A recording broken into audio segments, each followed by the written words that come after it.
चाहे Donald Trump आपको पसंद हो या ना हो, लेकिन इस बात से कोई इनकार नहीं कर सकता कि अपने 4 साल के कार्यकाल में 2016 से 2020 के बीच में उन्होंने अमेरिका की छवि को बहुत सुधारा था।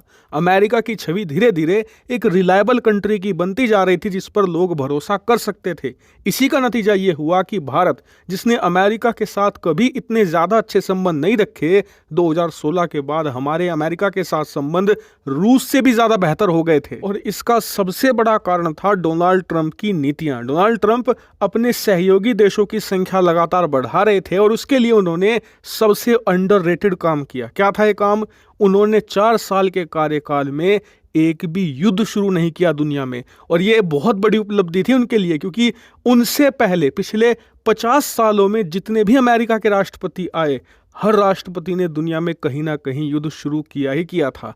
लेकिन डोनाल्ड ट्रंप पहले राष्ट्रपति बने पिछले 50 सालों में जिन्होंने अमेरिकी सेना की लगाम खींची और एक भी युद्ध शुरू नहीं होने दिया। लेकिन उनके कार्यकाल के बाद जो बाइडेन जैसे ही सत्ता में आए, आप जानकर हैरान होंगे कि पिछले 3 सालों में दुनिया में उन्होंने खूब कियोस मचाया है। लेकिन दुनिया में कई युद्ध शुरू करवाने के बाद जो बाइडेन का अब दिल नहीं भरा था कि उन्होंने डोनाल्ड ट्रंप की सारी मेहनत पर भी पानी फेरना शुरू कर दिया है। अमेरिका की फिर से वही पुरानी छवि बनानी शुरू कर दी है जो बाइडेन की, जिसमें कहा जाता था कि अमेरिका पर कभी विश्वास मत करो। ऐसा मैं क्यों कह रहा हूं?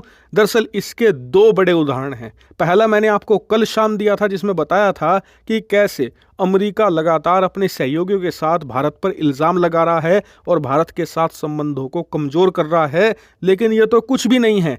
आज जो हुआ है वो तो बहुत बड़ा शौक है, ना सिर्फ दुनिया के लिए बल्कि अमेरिका की जनता के लिए भी। दरअसल हुआ ये है कि आज सुबह ही अमेरिकी सरकार ने ऐलान किया है कि वो इजराइल को भेजे जाने वाले कुछ हथियारों की शिपमेंट रोक रहे हैं और कुछ वो पहले ही रोक चुके हैं। साथ ही उन्होंने इजराइल को चेतावनी भी दे दी है कि जो राफा बॉर्डर है उस पर अगर तुमने बमबारी करी तो हम तुम्हारे सपोर्ट में कतई नहीं आएंगे। और यकीन मानिए ये बयान इजराइल के लिए बहुत घातक है, क्योंकि जैसे ही ये बयान आया तुरंत इजराइल के जितने भी पड़ोसी दुश्मन देश हैं, चाहे वो लेबनान में हिजबुल्लाह हो, चाहे वो इजिप्ट की सेना हो, सब इजराइल की सीमा पर अपने सैनिकों की संख्या बढ़ा रही हैं। और डर ये है कि ये देश इजराइल पर स्ट्राइक भी कर सकते हैं, खासकर कि इजिप्ट। वहीं इस बात से खुद अमेरिका के लोग बहुत बड़े सदमे में हैं, क्योंकि अमेरिका के अंदर जो मेजोरिटी पॉपुलेशन है, चाहे वो सत्ता पक्ष की पार्टी को समर्थन देती हो या फिर विपक्ष को, ज्यादातर लोग हमेशा से ही इजराइल के समर्थन में रहे हैं।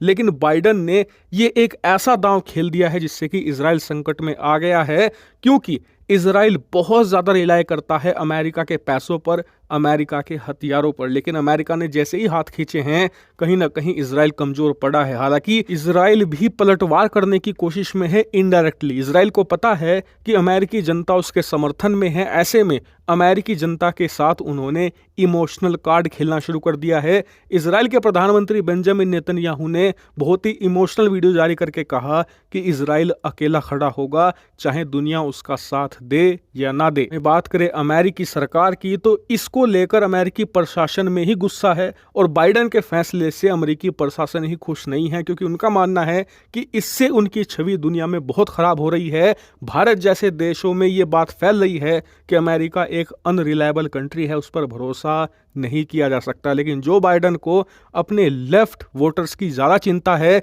इसीलिए वो ऐसे कदम उठा रही है। लेकिन देखने वाली बात ये होगी कि आने वाले दिनों में इसका असर इजराइल पर कितना होगा।